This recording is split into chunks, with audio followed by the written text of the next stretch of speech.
Fala, prevencionista, tudo bem?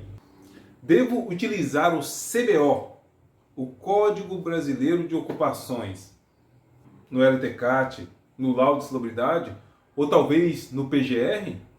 Eu devo utilizar o CBO? Quando chegar o momento de eu descrever as atividades, eu devo levar em consideração o CBO, o Código Brasileiro de Ocupações? Bom, vamos dar uma olhadinha na NR1, quando se fala de PGR, ela vai dar alguma diretriz para a gente. Bom, quando ela fala lá na etapa de identificação de riscos, que é um dos momentos onde nós faremos a descrição das atividades do trabalhador, olha o que a norma diz. Ela diz que a etapa de identificação de riscos deve incluir, na letra B está dizendo que a identificação das fontes ou circunstâncias. Mas peraí, se eu usar uma descrição da atividade do trabalhador genérica, será que eu vou conseguir falar sobre as fontes de risco dele? Mas o outro trecho aqui da norma me chamou a atenção, lá quando ela fala na etapa de análise de acidente de trabalho. Ela diz o seguinte: as análises de acidentes e doenças relacionadas ao trabalho devem ser documentadas e considerar as situações geradoras dos eventos, levando em conta as atividades, olha lá, efetivamente desenvolvidas. Opa! Então, quando a gente fala sobre análise de acidentes do trabalho e doenças, a norma é bem clara. Atividades efetivamente desenvolvidas. E também quando a gente fala sobre análise de risco, o processo é similar. Afinal, para que a gente faz análise de risco? Nós fazemos análise de risco para entender o cenário, o contexto do ambiente em que o trabalhador está inserido e promover medidas preventivas. Ora, se a minha descrição das atividades do trabalhador é genérica, é feita com base no CBO, eu corro o risco de ter medidas preventivas que não fazem jus aos verdadeiros riscos presentes no ambiente de trabalho. O que é o CBO? O Código Brasileiro de Ocupações. São códigos com descrições genéricas a respeito da atividade do trabalhador. E a pergunta é, você vai usar uma descrição genérica para descrever a atividade do trabalhador? Isso não pode, de certa forma, prejudicar a visão que a gente tem do que o trabalhador faz? Sim, pode prejudicar, sim. Ademais, quando foi criado o CBO? 1977. Rapaz, em 1977 eu nem era nascido ainda. Será que realmente o CBO consegue observar o que o trabalhador faz? Será que ele consegue descrever o que o trabalhador faz?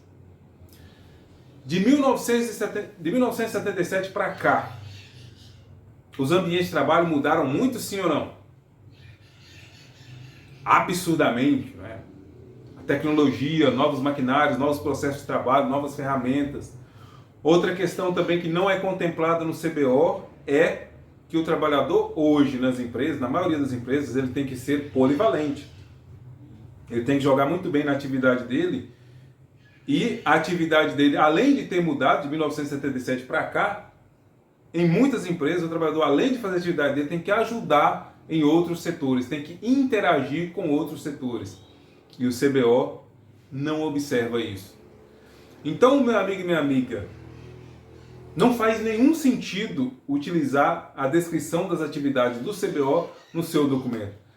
Ah, Nestor, mas o CBO ele é registrado, então ele tem valor. O CBO tem valor como descrição genérica, mas não dentro de um programa de segurança, onde eu preciso daquela descrição do que o trabalhador realmente faz para promover medidas de controle. Ok, se eu não for usar o CBO para descrever as atividades do trabalhador, o que eu posso utilizar? Tem muitas coisas. Por exemplo, um processo que você pode utilizar para você descrever a atividade que o trabalhador realmente faz é o seguinte. Primeira coisa, cheguei na empresa para fazer um trabalho de insalubridade, PPRA, PGR, etc. Observar os documentos e programas da empresa para descobrir o que eles dizem lá que o trabalhador faz. Eu vou me basear por eles? Não. É só para eu ter uma visão geral do que os documentos descrevem que ele faz, para depois eu ir até o ambiente de trabalho e investigar por mim mesmo. Então a primeira coisa, observar os documentos da empresa. Segunda coisa, volta pela planta, dá uma olhada ampla no ambiente de trabalho para entender o que aquela empresa fabrica, o que ela gera, o serviço que ela oferece, conhecer o ambiente de trabalho de forma geral. Dei uma andada geral na empresa para entender o processo de trabalho geral dela.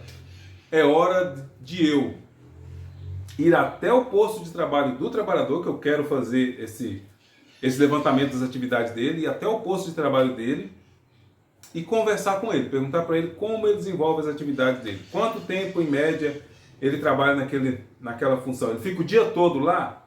Ou na função dele ele fica 4 horas em um setor ou 4 horas no outro?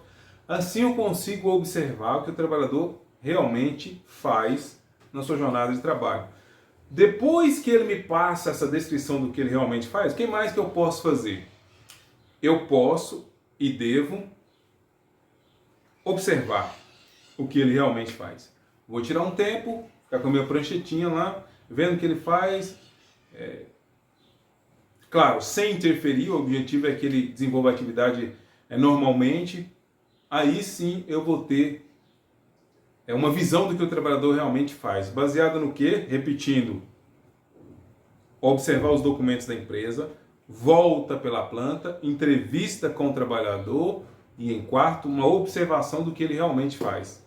Com base nesses itens, aí sim eu posso descrever a minha descrição do que o trabalhador realmente faz.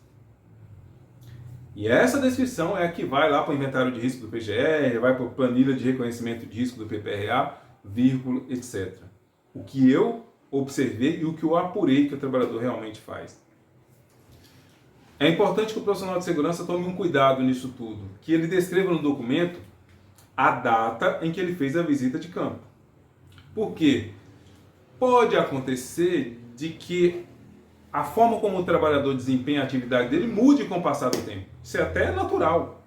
Então eu preciso descrever que isso foi observado no dia tal, hora tal, né, na empresa tal e setor tal. Assim, é uma foto do que o trabalhador realmente fazia naquele momento. Mas que com o passar do tempo também pode mudar. E aí você amarra a responsabilidade daquela sua observação àquele dia específico, àquela condição específica no qual, se mudar o layout, se mudar maquinários, se alterar a quantidade de trabalhadores, pode haver mudanças até significativas em como o trabalhador realmente realiza, desenvolve as suas atividades. Bacana? Bom, espero que você tenha gostado de saber mais sobre isso, né? Espero que essas reflexões tenham te ajudado a você descrever a atividade do trabalhador. E aproveito para lembrar que o curso Descomplicando o GRO e o PGE está com vagas abertas. Isso mesmo. E todo mundo que se inscreve no curso Descomplicando o GRO e o PGE, presencial ou EAD, ganha essa apostila.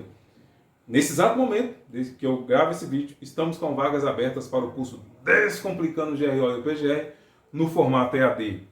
Então corre lá e pega a sua. A gente se vê na próxima, se Deus quiser. Falou-se! Olá, eu sou o gestor do site Segurança do Trabalho, MWM. Olá, eu sou Mário Sobral do Negócio Clínico. E juntos estamos fazendo